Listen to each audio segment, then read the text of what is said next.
On va faire un petit bilan de notre édition 2014. Parce que quand on veut progresser, il faut regarder ce qu'on a fait de bien, ce qu'on a fait de moins bien et s'améliorer. Donc, pour le bilan de 2014, nos bons coups, on en a plein, mais on en a souligné quelques-uns. D'abord, la sécurité des lieux. Il faut savoir que ça fait 3 ans, presque 4. Madame Allard a raison, parce qu'il y a 4 ans, il y a eu le Mondial du grill, la première année. Ça, c'était un peu notre projet pilote. Là, ça fait 4 ans qu'on a le rendez-vous international, 3 ans qu'on a le rendez-vous international de grillade maintenant, une 3e année.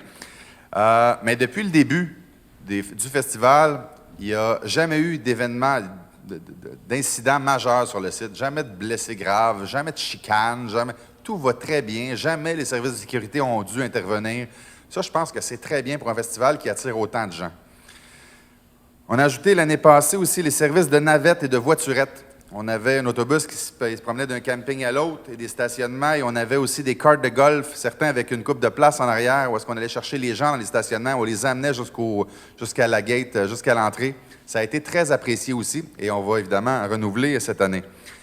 Ce qui pogne beaucoup à chaque année aussi, bien sûr, c'est grâce à nos amis de la Société des chefs, c'est les ateliers culinaires, gratuits bien sûr, toute la journée. C'est très apprécié, les gens aiment ça. D'ailleurs, on a de la misère à décoller les gens des chaises entre les ateliers.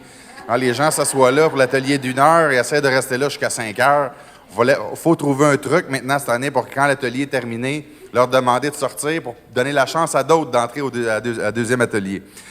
Et on a ajouté l'année passée aussi les manèges. L'année passée, je pense que pour la première fois de l'histoire, on a des manèges à Saint-Calix et je pense que ça a été très apprécié. Les petits ont vraiment aimé ça, les parents aussi, bien sûr.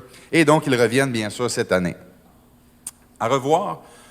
Les faiblesses de l'année passée, on avait, je pense, de bonne foi, organisé des spectacles pour enfants pendant la journée, espérant pouvoir attirer nos plus jeunes.